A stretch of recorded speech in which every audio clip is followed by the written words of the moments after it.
The city of Chicago woke up to its usual rhythm that Monday morning.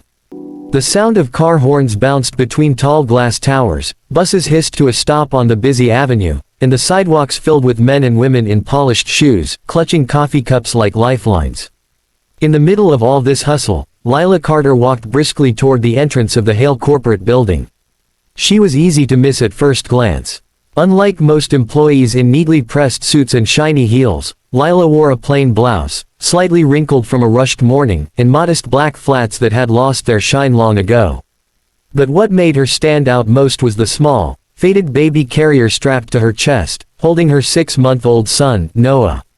His tiny hands peeked out, resting against his mother's blouse, his chest rising and falling in the deep slumber only babies know.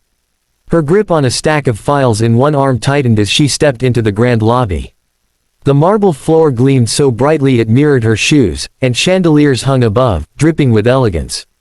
The sight always made her feel small, almost out of place.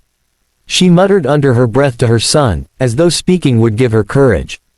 "Just one day, Noah. We'll get through this." The security guard, a kind older man named Frank, raised his eyebrows when he noticed her. "Morning, Miss Carter. Little one joining us today." Lila offered a sheepish smile. "Babysitter called in sick. I couldn't afford to stay home again." Frank nodded, sympathy softening his eyes. He had grandkids himself and knew the struggle of raising children wasn't easy. "Good luck, kiddo," he said, holding the door for her. But as soon as Lila stepped into the elevator with a group of sharply dressed colleagues, the air changed. The whispers started, low at first, then louder, just enough for her to hear. "Is she serious? Bringing a baby here? So unprofessional. Bet she gets fired today." One woman even chuckled, pulling out her phone to send a text while glancing sideways at Noah. Lila's cheeks flushed crimson, but she kept her eyes fixed on the glowing elevator numbers. She had learned long ago that answering back only fueled their cruelty.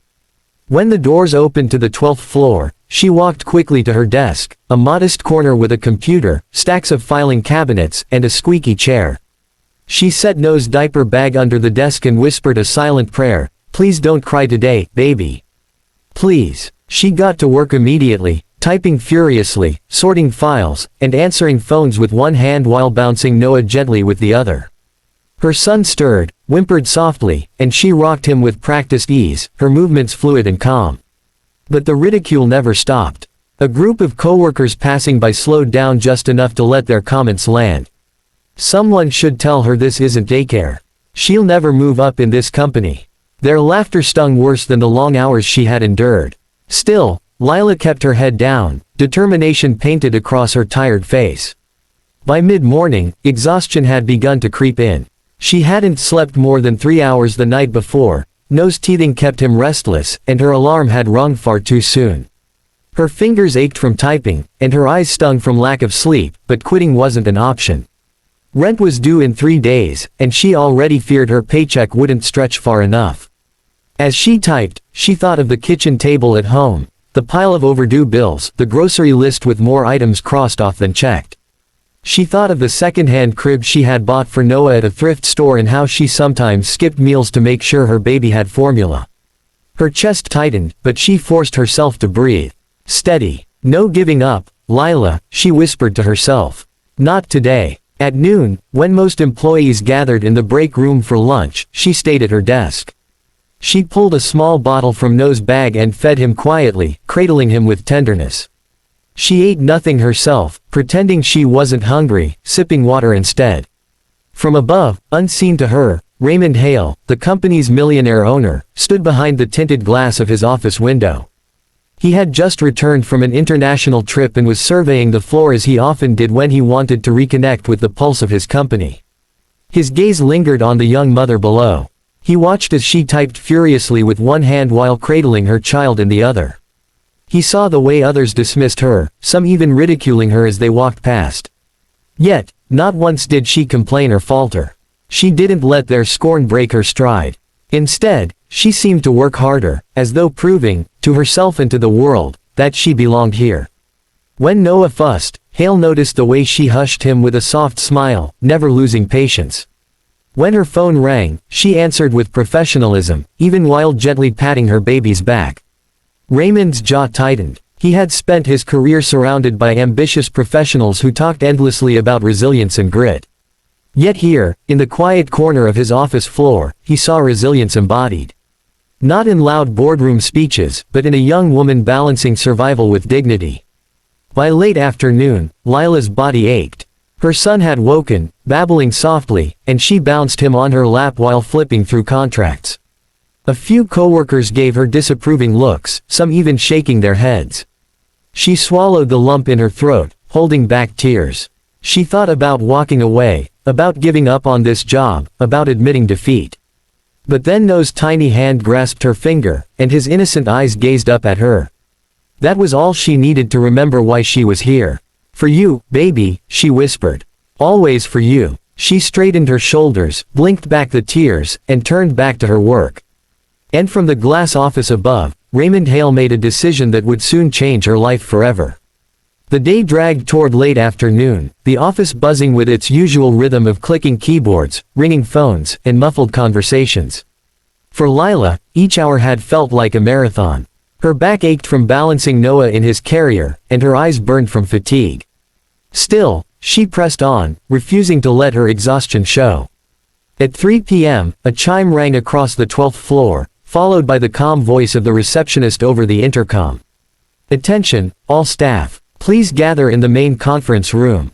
Mr. Hale has returned and will be addressing the entire department. A ripple of surprise swept across the office. Mr. Raymond Hale, the elusive owner, the self-made millionaire, the man who rarely appeared except at board meetings, was going to speak. Employees immediately straightened their jackets, fixed their hair, and scrambled to the conference room. Lila hesitated. She wasn't sure she belonged in that room. She was just a junior secretary, barely scraping by, barely noticed. But as everyone filed in, she picked up Noah, whispered a soft prayer, and followed.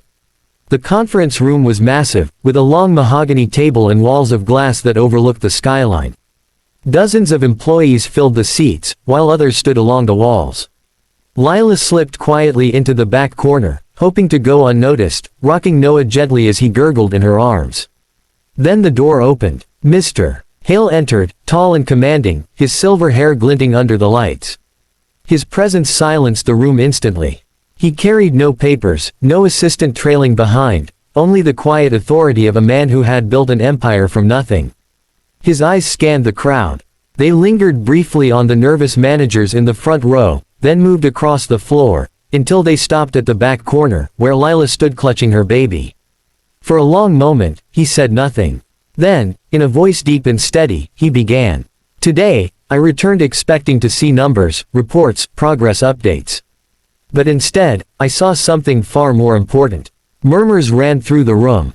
Employees glanced at one another, wondering what he meant. Hale raised a hand, and the whispers died. This morning, I observed one of our employees.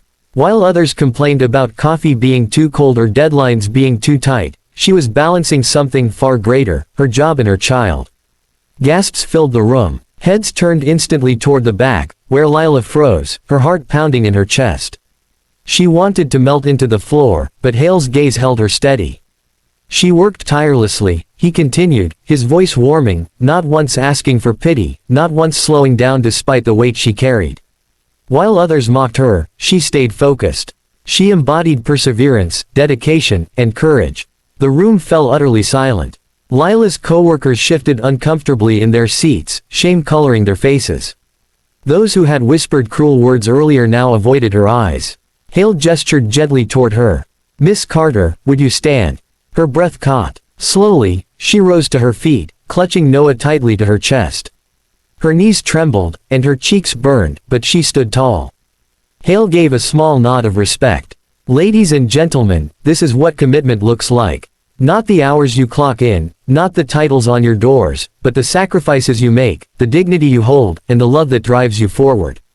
Applause broke out, hesitant at first, then stronger, echoing across the room.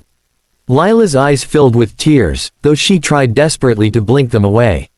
Mr. Hale raised his hand again, and the room quieted. He looked directly at her, his expression both firm and kind. From today forward, this company will provide on-site childcare. No employee should ever have to choose between their family and their livelihood. Gasps erupted again, followed by murmurs of disbelief. Several employees exchanged stunned looks. This was unheard of. But Hale wasn't finished. He stepped closer to Lila, his voice resonating with conviction. And as for you, Miss Carter, you have shown qualities that money cannot buy: resilience, humility, and grace under pressure. Effective immediately, you were promoted to executive assistant to the CEO. The room erupted. Some clapped thunderously, while others sat frozen in shock. Lila covered her mouth with her free hand, tears spilling freely now. Sir, I don't know what to say, she whispered, her voice breaking. Hale's eyes softened. You don't need to say anything. You've already said enough through your actions. He looked down at baby Noah, who cooed softly as if sensing the moment. Hale chuckled. And young man, you've made quite an impression as well. Laughter rippled across the room, breaking the tension. Even some of the coworkers who had mocked her earlier found themselves clapping genuinely now. Lila sat back down, her heart still racing. She kissed Noah's forehead, whispering through her tears, "We're going to be okay, baby. We're finally going to be okay." For the rest of the meeting, Hale spoke about the company's future, about compassion being just as essential as profit, and about building a workplace where dignity wasn't sacrificed at the door. But for Lila, everything else blurred into background noise. All she could feel was the weight lifting off her shoulders, the crushing burden of poverty, fear, and ridicule easing just enough to let hope in. When the meeting ended, colleagues approached her one by one. Some apologized quietly, others congratulated her with genuine smiles. The same people who had whispered about her in the elevator now shook her hand, offering respect. As the crowd dispersed, Mr. Hale approached her directly. Miss Carter, I built this company from a one-room office with no money, only grit. I see that same grit in you. Never let anyone make you feel small for what you carry. You are the strength of this company. Her voice trembled as she answered, "Thank you, sir. I promise I won't let you down." He smiled. "You already haven't." With that, he left the room, leaving behind an air of awe. Lila held Noah tighter, her tears now a mix of relief and joy. For the first time in a long time, she believed in a future brighter than her past. And as she walked back to her desk, her steps felt lighter, her head higher, not because of the title or the salary, but because she had been seen, truly seen, for who she was. Sparkle's moral of the story. True success is not measured by wealth or titles but by resilience, humility, and love. Leaders who recognize and uplift the silent struggles of their people change lives far beyond the walls of their companies.